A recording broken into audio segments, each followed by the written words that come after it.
What's up, y'all? Welcome back. I am finally back to making some content, and right now I am just sitting down running through some numbers, trying to make things work in my head because some of you guys know I am set to close on a home soon, hopefully by the end of this month. And to keep myself from stroking out during the underwriting process, I just decided to play around with my numbers, to be proactive and see what I would be looking at with furniture and all of that good stuff. So anyway, before we get started, I do want to say this is not to provoke envy, to make anyone feel bad about their finances or feel bad about where they are in life. I am just sharing my process because I find that transparency does help, and representation does help, and it helps everyone to see,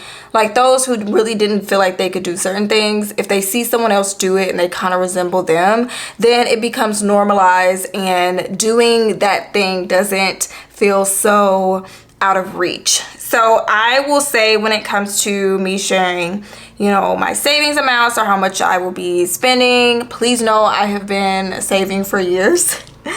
And please know that a big chunk of this also came from my student loan refund that I requested whenever the cancellation or forgiveness plan went out. And I don't have any debt yet. So I also don't have any debt, so I could put what I used to pay to debt towards savings, and I also create content. So that being said, I'm gonna go ahead and record my screen just so you guys can visually see what the heck I am talking about. So I will say one thing: whenever it comes to me doing something financially and it's a pretty big financial move, I like to be organized.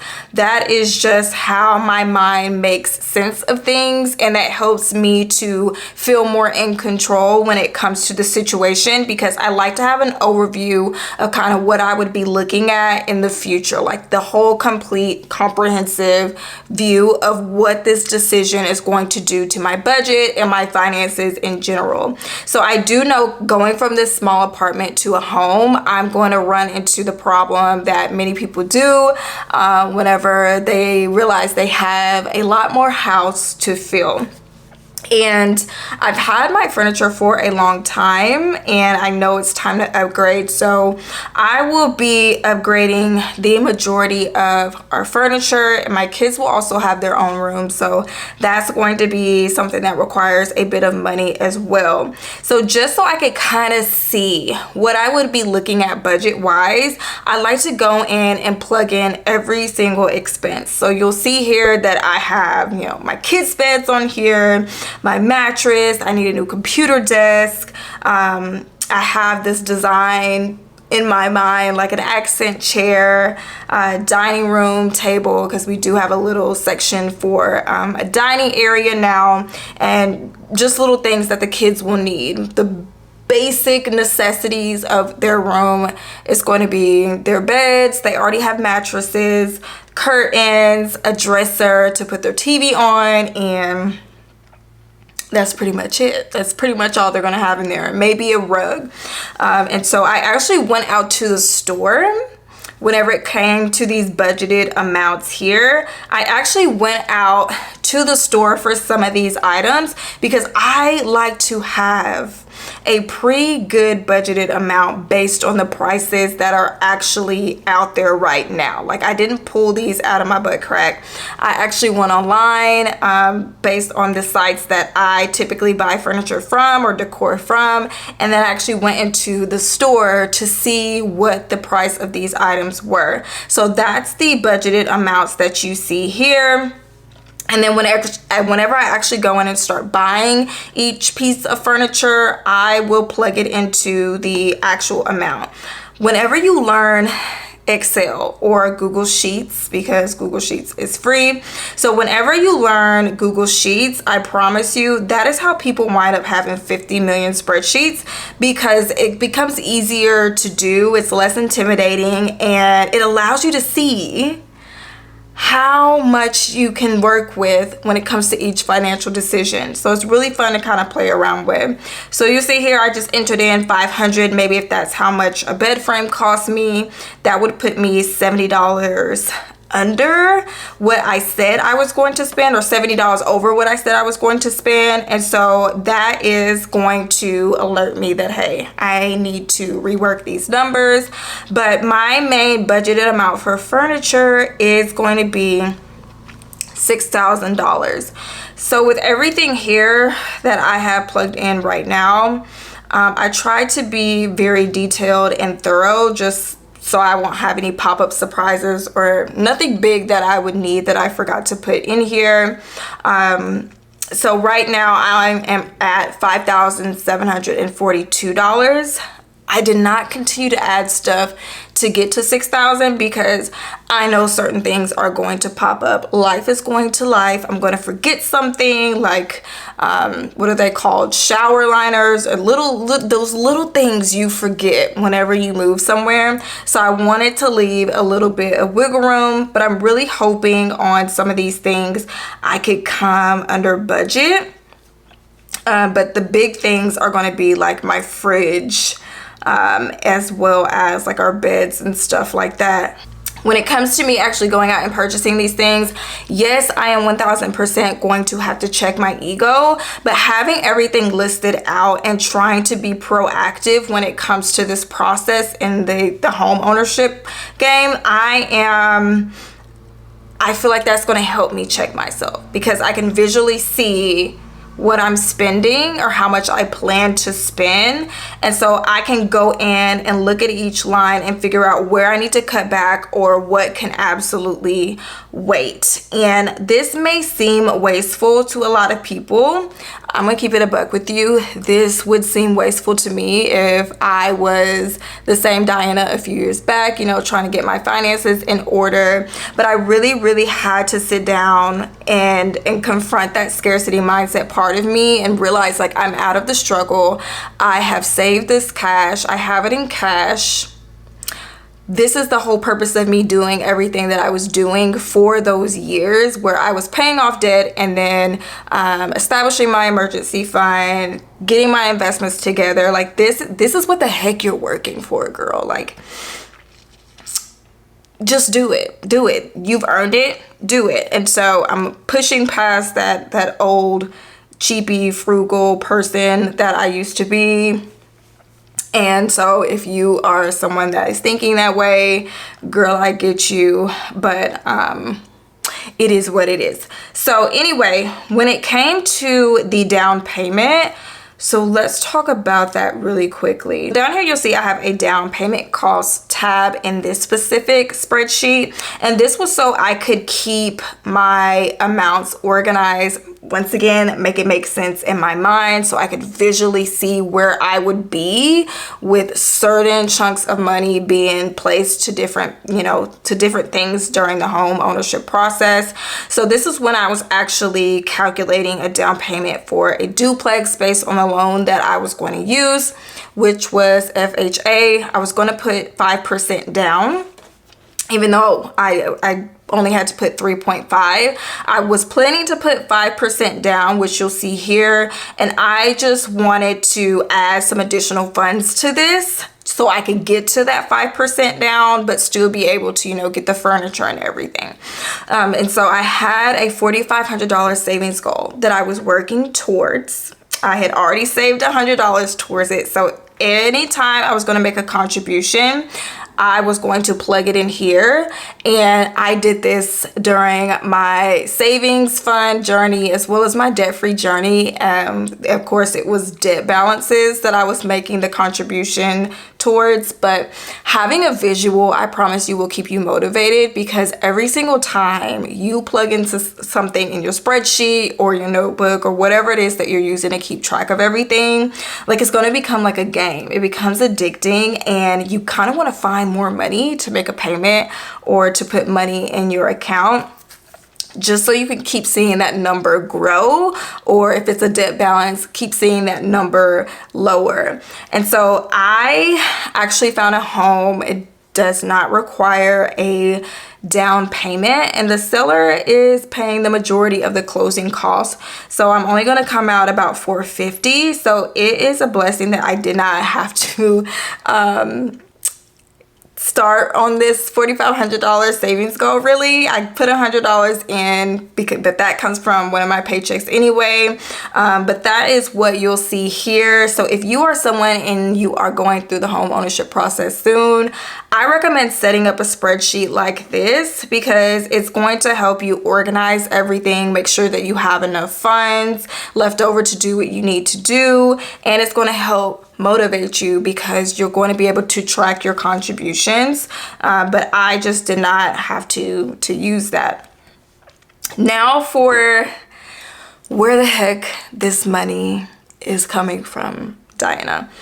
Once again, I have been saving for a little minute, okay? I have been saving for years. I was planning to move out years ago.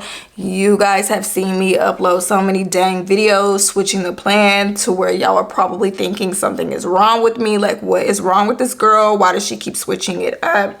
But lives, and there are always going to be detours. And so I had to swallow my pride, check my ego, and just add on extra time, add on extra years to get to where I am right now when it comes to my savings balance. So here you'll see my savings balance right now, or just the balance that I have for everything, is $23,624. Okay, so the way I set this up, just because I'm a visual person, I do not like things super complicated, but I make things complicated in my mind. So if that is you, get it out of your mind, put it on paper or a spreadsheet, and that way you'll be able to visually move things around to where it makes sense for you and you don't feel so overwhelmed. So to make sure I had, once again, everything underway and paid for, because I got kids, I don't have time to be house poor. I put down my savings balance, which is the amount that you see here. And then anytime I was going to make a withdrawal, or for any expense that I have coming up that's quite large, I put it in the red. So that's under the withdrawal column. And this helps me to see, based on everything that I have going on, where the heck is that going to leave me in my account. And I've always done this throughout my financial journey. So you guys see, I got some stuff coming up, okay? I've got some stuff coming up, and I'm a little bit stressed, but I feel like it's a good problem to have. I'm just in a new season. It's making me uncomfortable, but we gonna figure it out. Savings balance, boom. That is what I am starting with.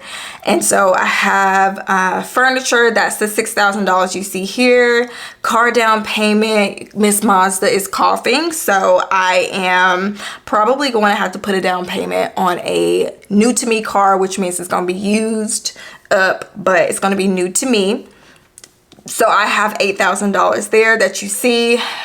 Pray for me because, yeah, we'll talk about that in another video. $8,000 that you'll see there as a car down payment.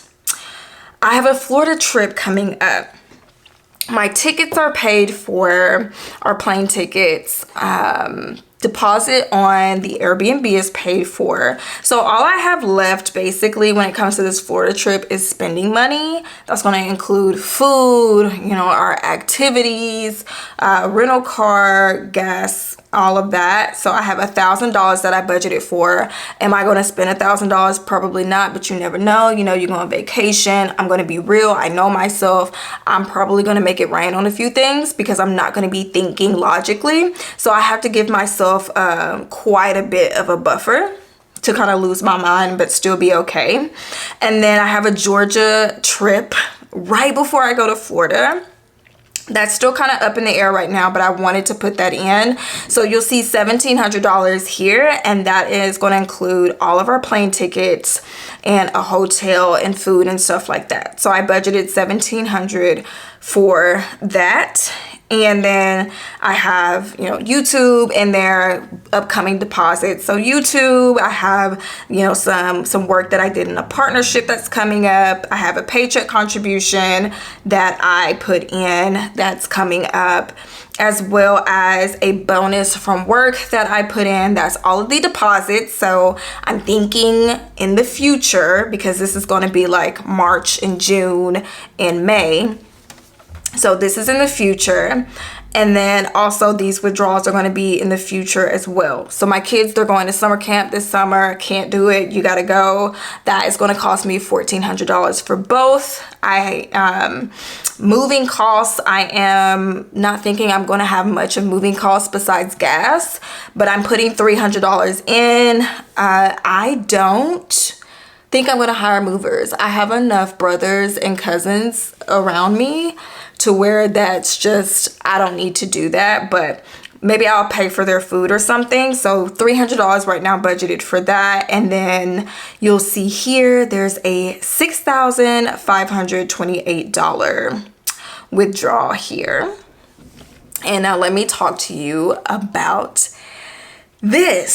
So with my mortgage, the way that I have it making sense in my mind, in order for me to do this and feel still stable, I want to keep my budget the same. So the way I'm doing this is whatever the difference is between the rent that I'm paying here and my mortgage, I am paying up for 12 months. So I have a 12-month mortgage pay up, and that's going to cost me $6,528.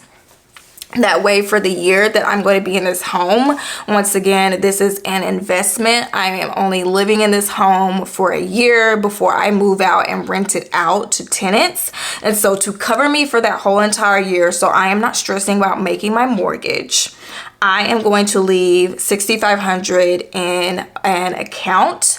And that's going to cover the gap between what I'm used to paying and my new payment.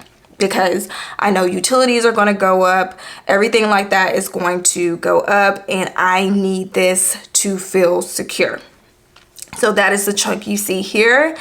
And out on the side, when it says totals, my income is a little over $30,000. That is with all of the deposits coming in. I'm spending about $25,000. This makes me nauseous saying this like it sounds bad saying it out of my mouth.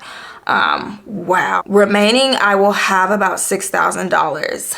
Now, that is not really going to be accurate because the other day I was playing around with this. And I'm probably not going to put in as much as I said I would for a car down payment. And so I want to have at least $8,000 remaining in an emergency fund. My 12-month pay up is going to be in my bills account. I'm going to put that over in my bills account where my mortgage is going to be taken out of. That way, the amounts that I have taken out of my paychecks, they can stay the same. I don't have to change anything. And then when they take the mortgage out or wherever they're going to take it out of, I will put the money in there. And that will cover the difference, so I don't have to adjust my budget much. But I do want at least $8,000 remaining just for any type of I know a lot of people like, you know, duking it out over how much you need, saving an emergency fund, $1,000, 6 months, I have never followed, you know, the standard guidelines. I just save as my liabilities, however many liabilities I feel like I have, whatever may be upcoming and what I feel comfortable with and I can actually afford. So $8,000 is what I feel comfortable with. Obviously, I'm going to have to put in about $200, but I always have paycheck contributions going into that account. So as I get paid, it will be increasing still. So I am not really too worried about that not showing $8,000 on here. But this is the plan, y'all. This is the plan. Talking through it with y'all or to the camera makes me feel a lot better.